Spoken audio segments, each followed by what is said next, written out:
Čus lidi, a vítám vás u mého nového videa. Sérii GTA 5 a dnes genech, však víte, že ja mám Xbox One. A dneska si ukážeme Easter eggs a sa Michaelom som vám tedy hovoril, ale tedy som to nemohol urobiť, lebo mal som nejaké problémy. No a dneska si ukážeme túto banku, tu si môžete už pozrieť aj ukážem vám tu aj takto. Však vidíte, koho je to, keď vykrážame banku a my keď tam pôjdeme, tak môžeme tam ísť a jak to urobiť, je to naprosto jednoduché.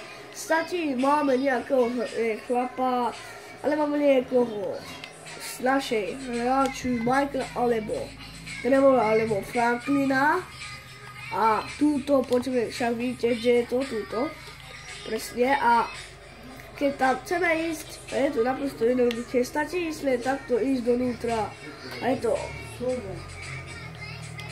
Ale je to veľmi zlé, lebo keď tam hodíme nejaký granát a my sme chceli ísť túto donútra, bohužiaľ to nejde, takže smúla na to.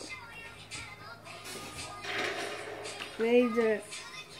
Vidíte, že ten trezor ešte stále tak. Poďme ešte jedno. Nejde.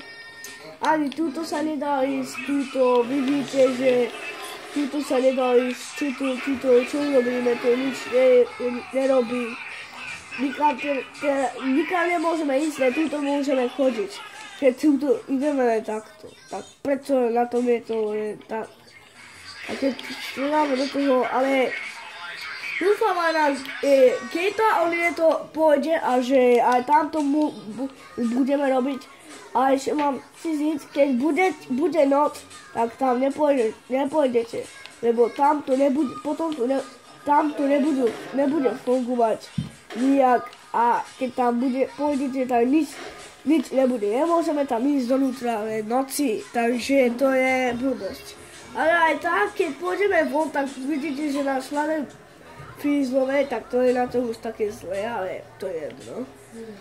To na nás nezáleží, môžete. A ja dúfam, že toto video sa vám líbilo. Pokud áno, tak dáte like, však vidíte. No a ja sa s vama naučím, takže sa mete a čau. A čus!